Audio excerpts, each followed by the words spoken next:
Wir wollen, dass Russland nicht auf die Idee kommt, nachdem sie die Ukraine angegriffen haben, nachdem sie Krieg in Georgien geführt haben, nachdem sie Syrien bombardiert haben, nicht auf die Idee kommen, wirklich ein weiteres europäisches Land anzugreifen, so wie sie es vorhaben. Wie sieht der Parlamentarier in der Runde das, oder die beiden? Wie sehen Sie das, Herr Hofreiter, Sie erstmal? Herr Merz hat sich an die Macht gelogen, kann man es ganz hart sagen. Denn es war immer klar, dass, wenn er wirklich die Wahlen gewinnt... Harter Satz.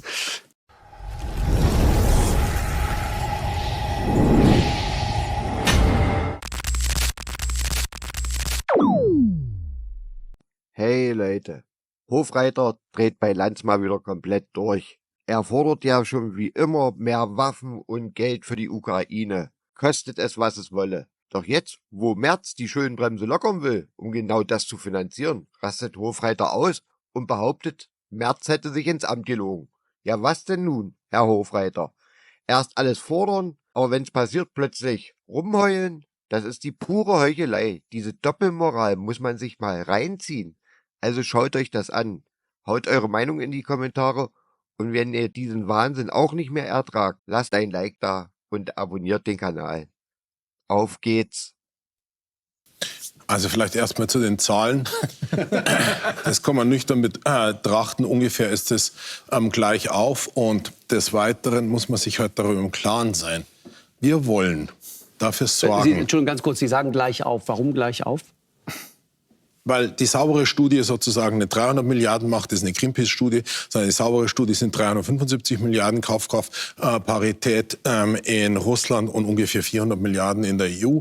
Also deshalb so wir ungefähr gleich auf. Und dann kommt noch dazu, dass wir innerhalb Europas, wir 27, beziehungsweise wenn man die Norweger und die Briten noch dazu nimmt, sind wir schon bei 29 Verteidigungsbudgets. Da hast du eine irre Ineffizienz drin. Deswegen kannst du das überhaupt nicht vergleichen. Deswegen ist es in Russland, kriegst du da viel, viel mehr angesichts all dieser Ineffizienzen. Aber der ganz entscheidende Punkt ist, wir wollen, dass Russland nicht auf die Idee kommt, nachdem sie die Ukraine angegriffen haben, nachdem sie Krieg in Georgien geführt haben, nachdem sie Syrien bombardiert haben, nicht auf die Idee kommen, wirklich ein weiteres europäisches Land anzugreifen, so wie sie es vorhaben. Und dafür brauchen wir eine konventionelle Abschreckung. Und diese konventionelle Abschreckung muss so glaubwürdig sein, dass Putin gar nicht erst in die Versuchung kommt. Nämlich mir geht es nicht darum, und mit Ihren Zahlen haben Sie recht, vielleicht gewinnen wir am Ende einen langen Krieg zwischen Europa und Russland. Aber ich will diesen Krieg gar nicht,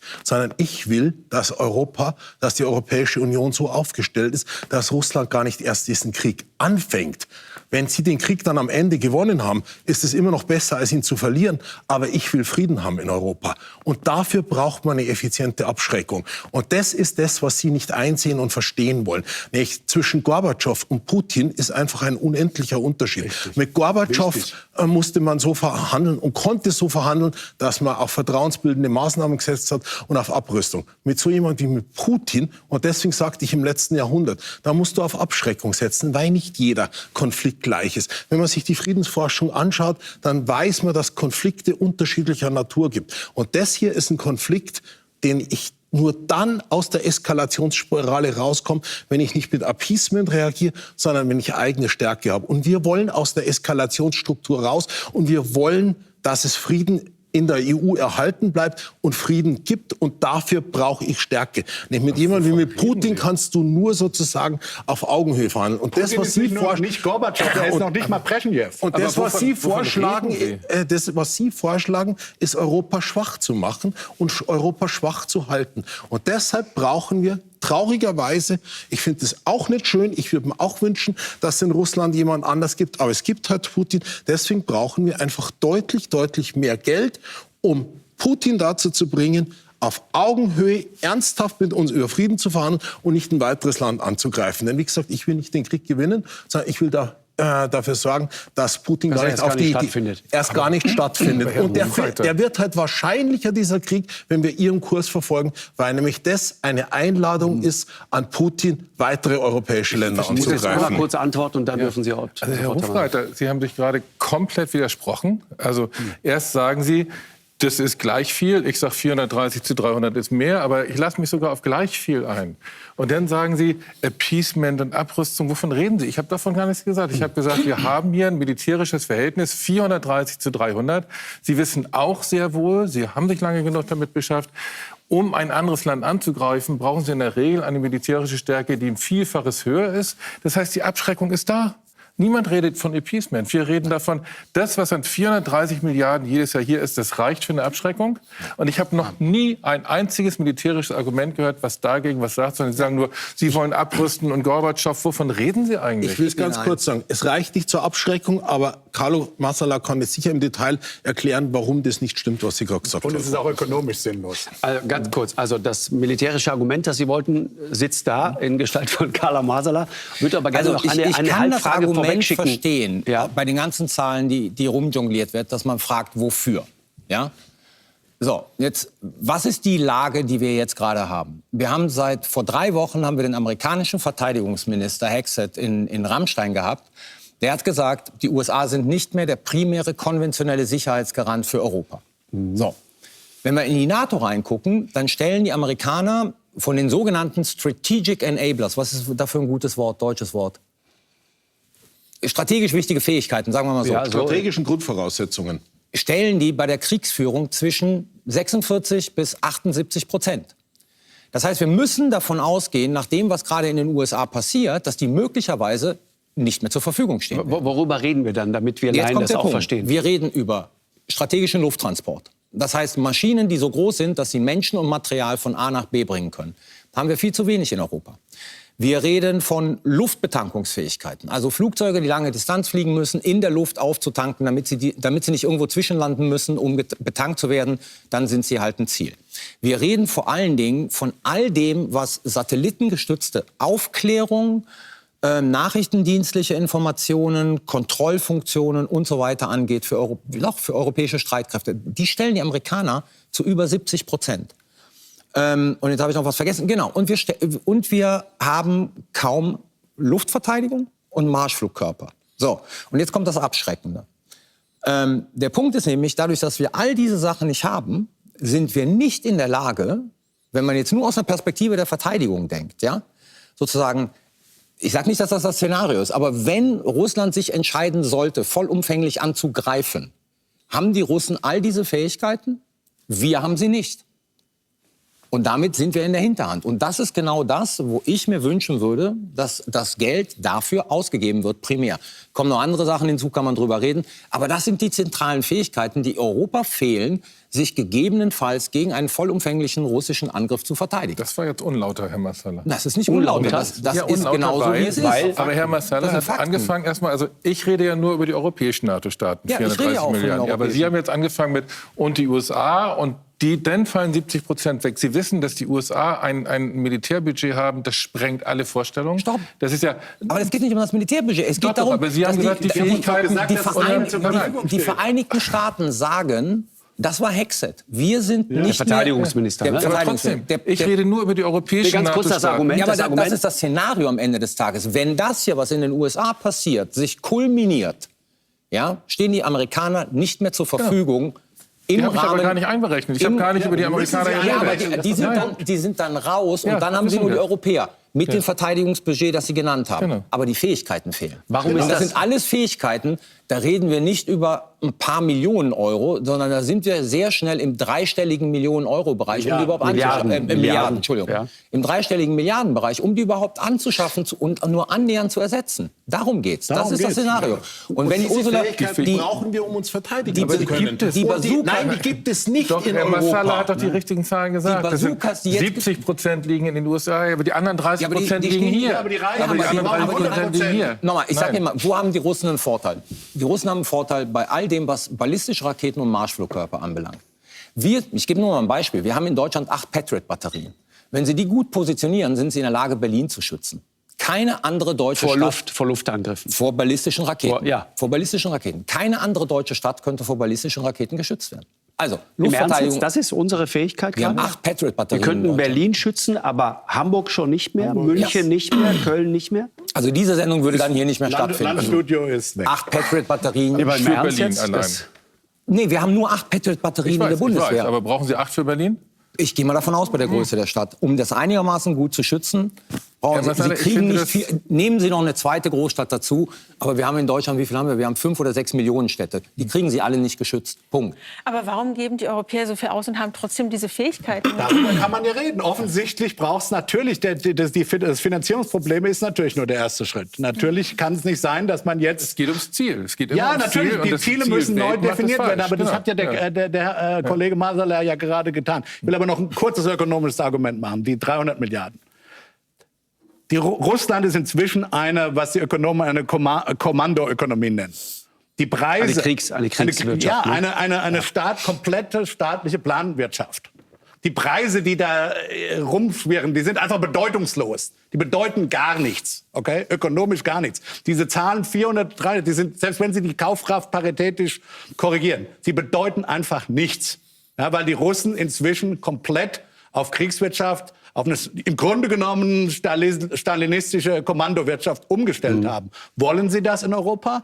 Das wollen wir doch nicht. Das heißt, wir müssen das Ganze mit einer Marktwirtschaft tun und noch unseren Sozialhaushalt, unsere sozialen Errungenschaften einigermaßen erhalten. Und dann kommen Sie natürlich genau, wie Carlo das gerade gesagt hat, auf die entsprechenden Summen. Jedenfalls am Anfang. Das heißt ja nicht, dass man jetzt jedes Jahr dann sozusagen für die nächsten 100 Jahre diese Summen ausgeben muss. Um aber die Amerikaner initial zu ersetzen, brauchen sie diese Summen. Und wie gesagt, ich warne vor diesen reinen Zahlenvergleichen. Preise in Russland sind einfach ökonomisch bedeutungslos. Außerdem kommt noch was anderes dazu, dass die gigantischen sowjetischen Lager haben. Ja, also das darf man auch nicht vergessen. Genau. Allein wie viele gepanzerte Fahrzeuge, wie viele Panzer die von der Sowjetunion übernommen haben. Also es sind Tausende, die einfach rumstehen und die nur herrichten müssen. Also das muss man ja auch noch mit berechnen. Und wie gesagt, dann Russland ist ein Land mit einem Budget und wir haben in Europa, wenn man die 27 nimmt plus die 2,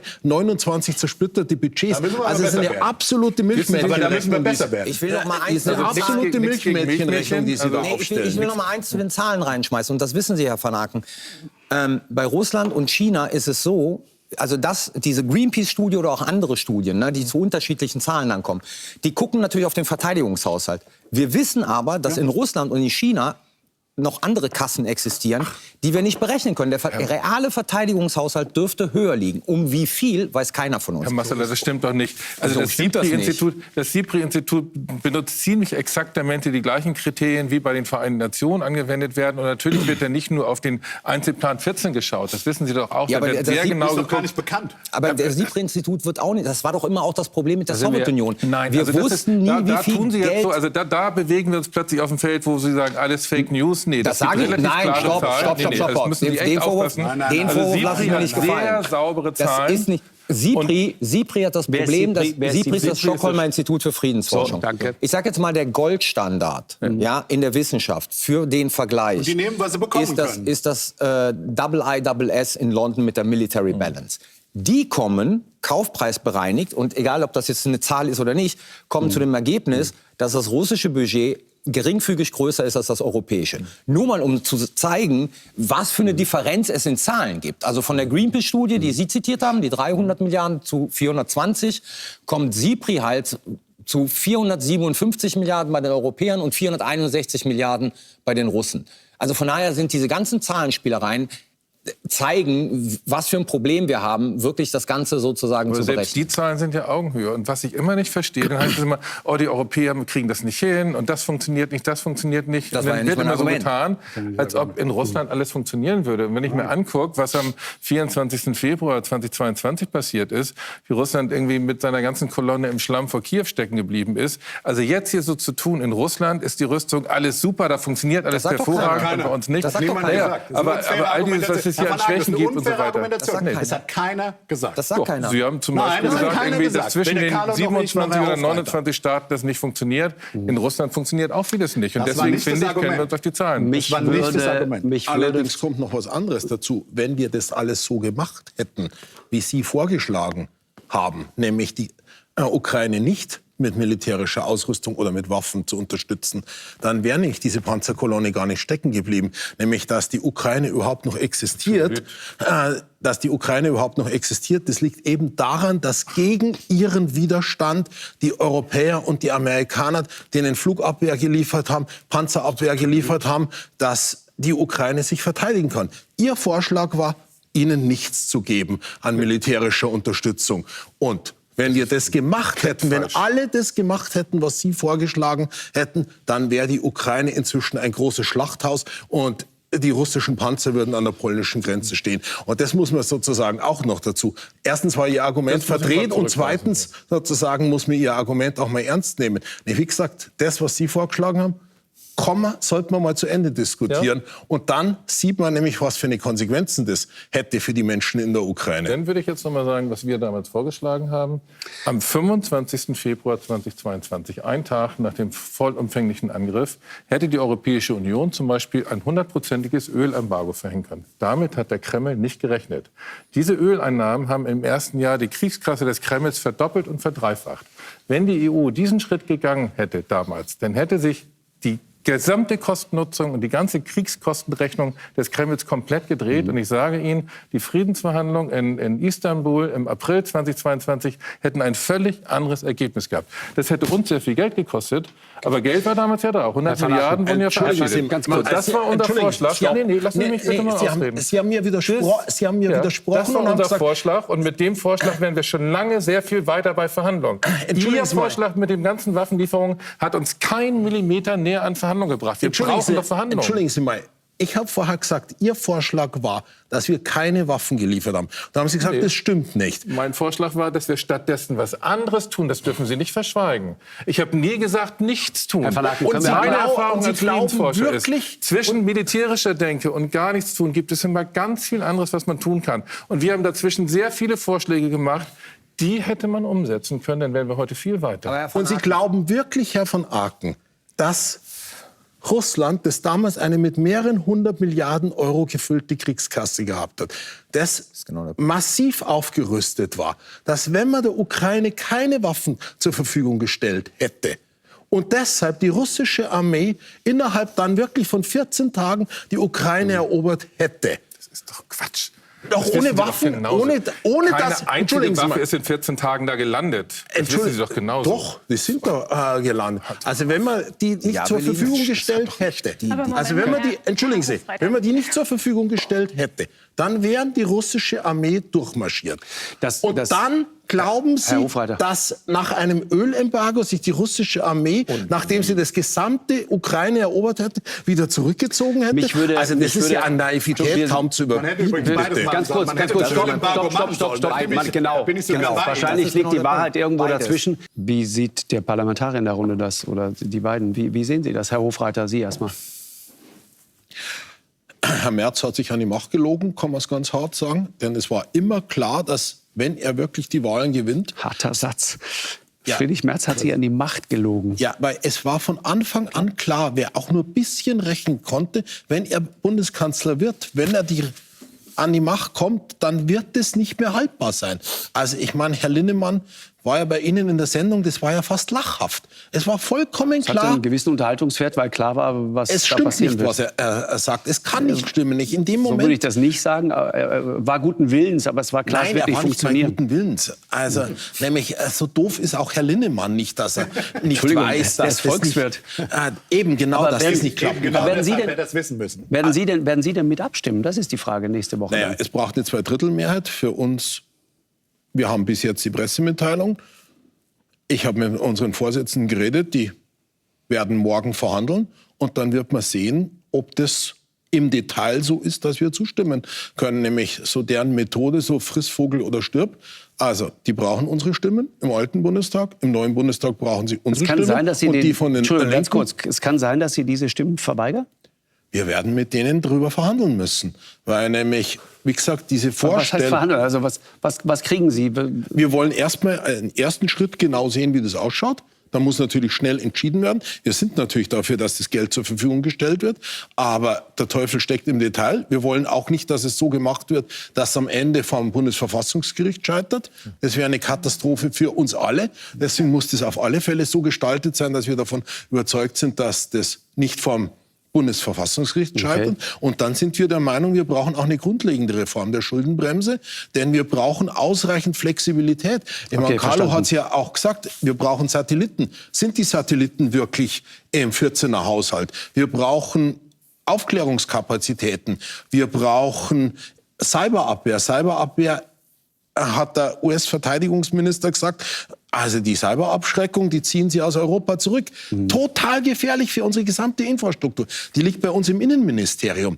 Da werden wir Unmengen Milliarden brauchen, um sicherzustellen, dass nicht unsere Krankenhäuser plötzlich geschlossen runterfahren, dass unsere Kraftwerke nicht plötzlich geschlossen runterfahren. Da brauchen wir richtig, richtig viel Geld. Das ist ein klassischer Verteidigungshaushalt. Also über all das muss man reden. Nämlich sonst sind wir wieder zu kurz gesprungen.